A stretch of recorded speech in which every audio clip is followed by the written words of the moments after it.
You probably clicked on this video because you thought, that looks shit. This build doesn't use anything impressive.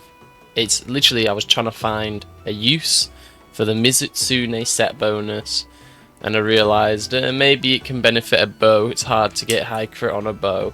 But I tell you now, this build is the best bow build I have ever used in Monster Hunter Wilds. So let me put you on to something. This is literally just me testing the almost complete build against Rathalos, and the damage it's putting out on each Dragon Piercer is the best I've ever seen using a bow. But you might be thinking, well, it's only a Rathalos, the damage numbers are going to be high, but just wait till you see the footage of me doing this against Zoshia and in the training area.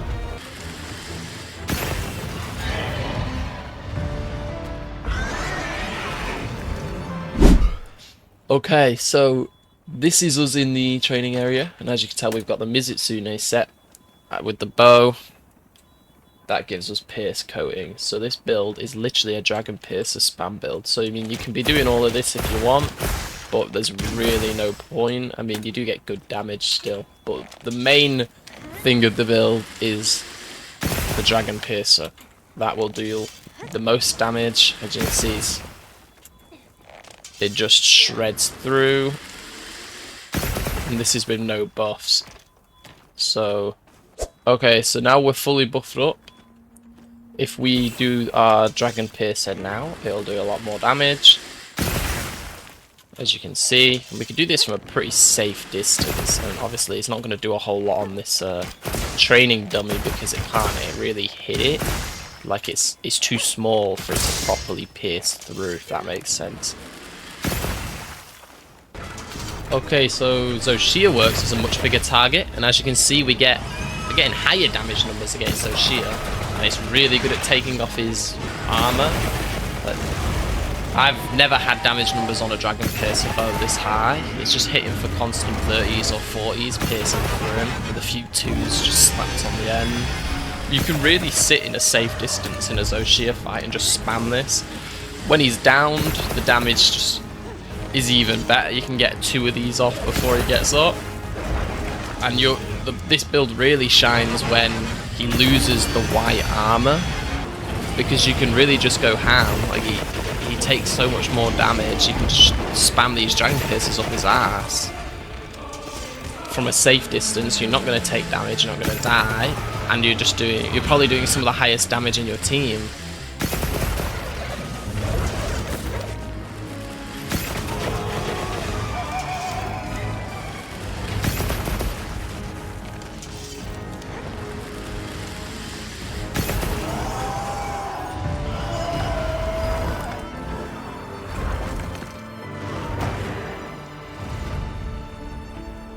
Okay, so this is our build breakdown.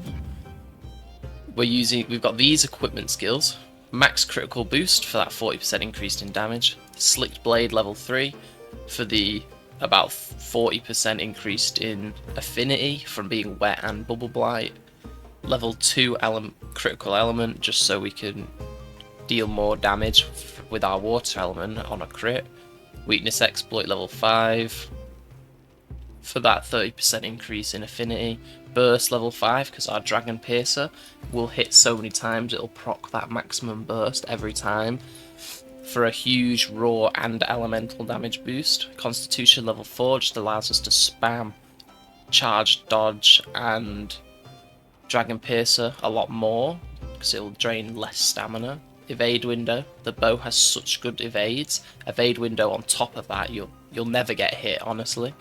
Coalescence level 3 just to boost that element damage even more, and evade extender just so we can move a bit further. So to go into a bit more detail, we have for our primary bow, our bow of choice is Heaven's Mana. So Heaven's Mana will give us the Slick Blade level 3 and critical element. Slick Blade makes you have more affinity when you're wet and bubble blighted. And our set bonus from using these 4 Mizutsune pieces gives us Bubble Dance 2, which lets us put Bubble Blight on ourselves, a bit like how Gormagala's set bonus works with Frenzy. This gives us Bubble Blight as we deal damage, which will proc our Slick Blade and allow us to deal more crit. For our armor, we have the Guardian Ebony Helm B for that 2-in burst, just to max our burst out. For our chest piece, Mitsutsune Mail B for the gem slots, Constitution and burst. Arms, Mitsutsune B for the evade window, evade extender, and that level 3 gem slot. Waist, Mitsutsune Coil B for the 2-in Constitution, the level 3 gem slot and the level 2 gem slot.